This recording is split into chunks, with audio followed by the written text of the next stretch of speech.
অনেকেই গ্রামের ভাষায় এটাকে উস্তা বলে। আপনাদের শহরে কি বলে জানি না, আমাদের গ্রামে এটাকে উস্তা বলে। অনেকে আবার এটাকে করল্লাও বলে। তো এটা আমি জানি উস্তা নামেই, ছোট ছোট উস্তা গাছের। আসসালামু আলাইকুম, কেমন আছেন আপনারা সবাই? আশা করি ভালো আছেন, সবাই পরিবারের সাথে আছেন। এই তো নিয়ে আসলাম একটি রেসিপি আপনাদের জন্য, গাছের উস্তা। প্রথমে আমি উস্তাগুলোকে ভালোভাবে পানিতে ধুয়ে নিব সুন্দর করে। এর সাথে কাঁচামরিচ, পেঁয়াজ, আলু ধুয়ে নিব সুন্দর করে। দেখতেই পাচ্ছেন ধুয়ে নিচ্ছি। ধোয়া শেষ করে আমি এগুলোকে বটির সাহায্যে চাকা চাকাভাবে কেটে নিব। তো অনেক ভালোভাবে ধুয়ে নিয়েছিলাম যাতে এগুলোর সাথে বালি না থাকে, ময়লা আবর্জনা না থাকে। তো এটি কাটতে অনেক সহজ বটির সাহায্যে। দেখেন বটির সাহায্যে আমি কেটে নিয়েছি চাক চাক করে। তো এইভাবে সবগুলো আমি কেটে নিব। তো এইভাবে সবগুলো আমার কাটা প্রায় শেষ। দেখতে পাচ্ছেন কি সুন্দর লাগছে। তার সাথে আমি আলু স্লাইস করে কেটে নিব। তো দেখতে অনেক সুন্দর লাগছে, দেখতেই পাচ্ছেন। তো এইগুলো মানে চাক চাক করে কেটে নিলে বেশি সুন্দর লাগে, আর ছোটো ছোটো উস্তা তো দেখতে অনেক সুন্দর লাগে। তো আমি এইগুলা কেটে শেষ করে এবং এর সাথে আমি মরিচ, পেঁয়াজ কেটে নিয়েছি। তো প্রথমে কড়াইতে আমি কড়ার মতো পানি ছিল, সেটি আমি আগুনের তাপে শুকিয়ে নিয়েছি।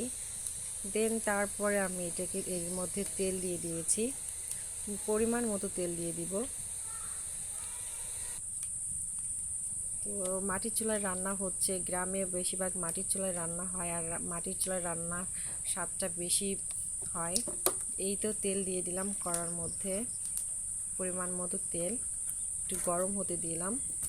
গরম হওয়ার পরে আমি যে উস্তাগুলো কাটা ছিল সেই উস্তাগুলো আমি তেলের মধ্যে ছেড়ে দিব। তো দেখতেই পাচ্ছেন আমার উস্তাগুলো কেটে রেখেছিলাম, এখন তেলের মধ্যে ছেড়ে দিলাম। এটা ভালো করে আমি ফ্রাই করব, আমি ভেজে নিব। এটি ভাজতে ভাজতে আমি এর মধ্যে আবার পেঁয়াজ, তারপর হচ্ছে কাঁচামরিচ অ্যাড করে দিব। তো এটি ভাজতে বেশি সময় লাগেনি। তো এটি মানে ভাজতে ভাজতে যখন বাদামি কালার আসবে তখন আমি এটা নামিয়ে নেব। তো এই দেখেন আমি পেঁয়াজ আর কাঁচামরিচ দিয়ে দিলাম। তো এটা এক পর্যায়ে আমি নেড়ে চেড়ে এটিকে ফ্রাই করার জন্য অনবরত নাড়তে থাকবো। তো প্রায় আমার উস্তাটা ভাজা হয়ে আসছে, দেখতেই পাচ্ছেন। দেখেন প্রায় ভাজা প্রায় শেষের দিকে। দেখেন কেমন দেখা যাচ্ছে, সবুজ সবুজ টাইপের থাকবে, হলুদ সবুজ থাকবে। তো খেতে গরম ভাতের সাথে এত টেস্টি, আমার কাছে পছন্দের একটি খাবার হচ্ছে উস্তা। উস্তা অনেকের কাছে তিতা লাগে, কিন্তু আমার কাছে অনেক দারুণ লাগে। আর আমি এই গরম উস্তা গরম ভাতের সাথে একটু ঘি দিয়ে খেতে খুব পছন্দ করি। ঘি দিয়ে উস্তা খেতে এত ভালো লাগে গরম ভাতের সাথে, তা বলা যাবে না। তো আপনারা বাসায় ট্রাই করবেন। এই তো দেখেন ফাইনালি আমার উস্তা ফ্রাই হয়ে গেছে, দেখতেই পাচ্ছেন। দেখতে অনেক সুন্দর হচ্ছে, বাসা আপনারা ট্রাই করবেন। আর সবার সাথেই একসাথে বসে খাবেন। আর গরম ভাতের সাথে এই উস্তা খেলে এত ভালো লাগবে। তো আশা করি আপনারা বাসায় রান্না করবেন। সবাই ভালো থাকবেন, পরিবারের সাথেই থাকবেন। আল্লাহ হাফেজ।